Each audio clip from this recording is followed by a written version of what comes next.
Man, so nice out. On days like today, guys, when things are going well for you, it's really easy to just give up and quit. It's really easy to not hold yourself accountable.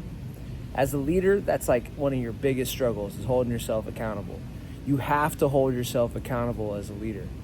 If you don't, when you start slipping, when you stop following through on the simple things that you say you're going to do and your team sees you, when they see you slipping, they're doing whatever the hell they want.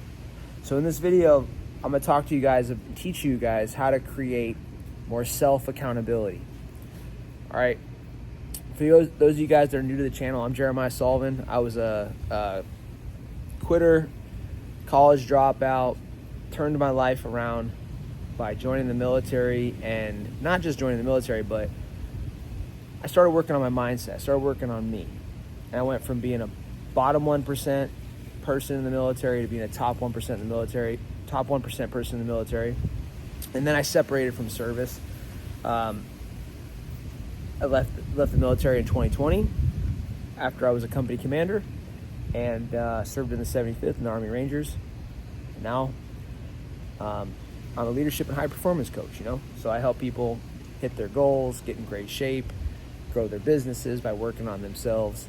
And anyways, let's dive into today's video. One of the biggest subjects that people come to me for is they usually come to me to get accountability because they know I'm a guy that's going to shoot them straight. I'm a guy that's going to call you on your shit. And it's like, my wife will say this. She'll say, you know, why people have a problem with you is because you tell them to look at themselves. And that's why a lot of people have an issue. And I have two types of people. I have the people that love, working with me, and then I have the opposite, people that hear me and they get triggered and they want nothing to do with me, and sometimes they even talk a little shit. It's crazy. It sucks because I'm really just trying to bring everybody up. But sometimes people don't want accountability. Sometimes people don't like to be told where to look. And listen, I don't like to act like I'm perfect. I'm far from perfect. I have to hold myself accountable just as much as the next person.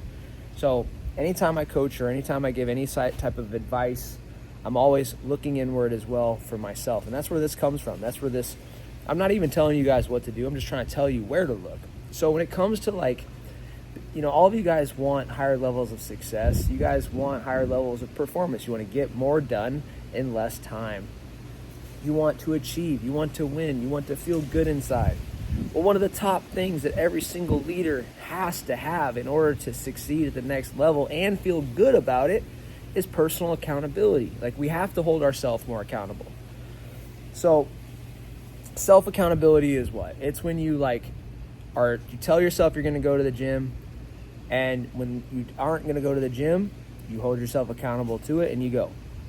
You own it. You own the fact that you made an excuse and you tried to cut out. Well, this is what I want you guys to take note of, and what will really help you when it comes to your personal, when it comes to fixing your accountability issues and the problems in your life. Every struggle needs a system. Every struggle. So if you're struggling with accountability, you need a system. So what's the area of your life where you're struggling with accountability? Is it your wake up time? Is it your gym? Is it going to work and being in front of your people?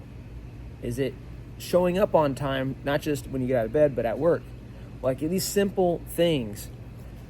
Or maybe it's slipping on your diet. These are all little tiny things, like these simple little things that are just not a big deal to a lot of people. These are big deals because when you skip out on these little simple things that you know are important, you start hating yourself. You start talking down to yourself. You start looking at yourself differently. If there's one thing I've learned about personal development, it's that keeping the promises that you make to yourself builds your identity as a leader. The moment you stop listening to yourself is the moment your confidence drops, is the moment that you see yourself not as a leader but as an imposter. Everything, your confidence in who you believe you are as a leader starts to break. All of the internal strength that's holding you up as a leader starts to crumble the moment you don't start listening to yourself. The next thing you know, maybe you have a sales job, and you go and you start doing a sales call and the whole sale goes south on you. But I bring this back together. So self-accountability is about creating a process to keep yourself listening to yourself and following through. Okay? So one little system that the military taught me that a lot of guys don't even use anymore when they get out of the military to keep themselves accountable is priorities of work. Write that shit down, man. And even if you served in the military, write it down. What are my priorities of work at the end of the duty day? What are my priorities of work when I'm done with work? What are my priorities of work when I get when I get out of my 9 to 5? What are my priorities of work when I get home? So for me, when I was on active duty, I had priorities of work when I got home. Priorities of work are the priorities of tasks that you're going to do once the job is done. So it's the priorities of the work after the work. So in the military, you know, when I was in Ranger School, we'd go do these long patrols. We'd be out in the woods, walking these mountains for fucking hours, dude. I remember this one night, I was in Georgia, walking the mountains of Ranger School, and they were taking us on this mountain, and we were tired. We hadn't slept in a long time. I think we were running on 1 or 2 hours a night, 1 or 2 hours of sleep a night, and the instructors were walking us around this mountain. And I was so tired, like I didn't know where we were. And I was just in a line like a lemming. I'm just following the guy in front of me, so tired. And I kept hearing from the people up front, the Rangers up front, that we were close. We were less than a click away.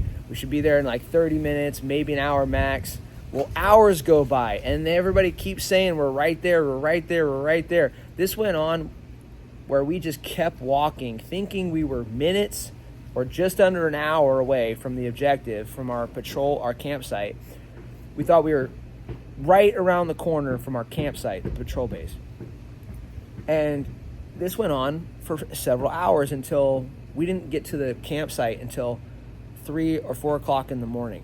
Well, in Ranger School, you have to get up at BMNT, like before the sun comes up. You get up, you get there, you camp out by 4 a.m., you're going to be up by 5. So that's 1 hour of sleep. But if you get there earlier, sometimes you'd be able to get maybe 2 hours of sleep. A little hack that I learned about time when I was at Ranger School was to not count my sleep by the hours, to count it by the minutes. So if I said, I'm only going to get an hour of sleep, that really hurt. But if I said, I'm going to get 60 minutes or I'm going to get 120 minutes, that made me have like a different type of feeling about going to sleep. I felt more abundant. I felt like I get more rest and take advantage of every little minute. But the point is, we get to the patrol base at like 4 o'clock in the morning. We're going to get up early. And you think when you get there, you're just going to rack out. Hell no. You're going to do priorities of work. You're going to get to the campsite. You're going to get to the patrol base. And you're going to take care of your men, your weapons, and your equipment. You're going to make sure that nobody got hurt and that nobody has messed up feet. You're going to check on each other. Make sure you didn't lose anybody. You're going to check on your equipment. Make sure you didn't lose any items. You're going to make sure you don't lose any night vision goggles, no weapons. You're going to make sure that the weapons get clean. And you're also going to take care of your equipment. So you're going to prioritize taking care of the men, the weapons, and the equipment. And the very last thing that you're going to do after you get done taking care of your equipment, taking care of each other, and taking care of your weapons is that you're going to eat and then you sleep. A lot of people, what they do in their life, they get off from work, they come home, and they just go grab dinner, and then they don't do shit. They do absolutely nothing. No priorities of work. They come home from work, they eat dinner, they turn on the TV, and then they just rack the hell out. They don't prep for the next day. They don't clean up around the house. They don't have a good conversation with their wife. They don't work on maybe their side hustle or their business that they want to build. They do zero productivity when they get home, and they just react to everything. If you really want to get on in life and you really want to make progress, the best system that you need, the best self-accountability system is your priorities of work. A couple of routine tasks that you do when you get home. Now listen, like I said, if you've been in the military, you understand this concept, but are you doing it? There's a big difference in life between knowing to do something and doing it, right?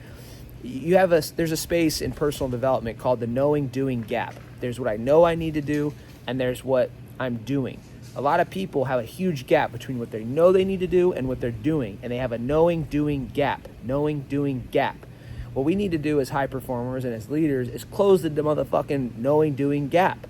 So if you know you should get home and you should have a certain number of tasks that you knock out before you rest and recover, then you do those tasks. Those are your priorities of work. So what does that look like for me? Well, here's an example. I'm doing this YouTube video. My wife has dinner. It's already made. And she said, do you want to eat? I said, no, I got to go do this YouTube video first and then I'll eat. So for me, what I have is a list of tasks every single day that I get done and then I eat. But also before I go to bed, one of the simple little things that I do is just prep my coffee for the next day, set my bags out, get everything staged and ready, and clean up around the house before I rack out. These are simple little things, but these little actions of cleaning up around the house, getting the coffee ready, when I don't do those tasks, when I don't make the coffee, clean up, stage my equipment, when I bypass the video and I go eat, I will be 10 times more likely to start slipping on the second thing and the third thing and the fourth thing, until the next thing you know, I'm not holding myself accountable in any area of life. I've gone off the rails on my diet. I'm debating whether or not to wake up on time, because I don't ever like not wake up on time these days. But the point is that self-accountability comes down to having a system in your life. And one of the systems that I have in my life that you guys can use for yours is priorities of work. At the end of your duty day, what are your priorities of work in order that you need to get done before you rest and chill the fuck out? Guys, that's today's video. Priorities of work are a system. They are a system for self-accountability, because if you skip priorities of work, you're skipping a step of your accountability. You're telling yourself that you don't have to do the tasks at hand, that you're going to bypass staying accountable to these little daily action steps that you take. And you're fighting for complacency, straight up. Remember, consistency is more important than intensity. We don't need you guys to be perfect at these priorities of work on day one, but you need to start working on this if you want to become a high-performing individual and you want to become a leader that others want to follow, because nobody wants to follow a complacent person. That's today's video. Priorities of work, guys, and bring them into your life. They'll make you 10 times better. I work to fight to have those in my life every single day and live by them, and they will improve my life tremendously. Love you guys. We'll see you in the next video. Conquer all.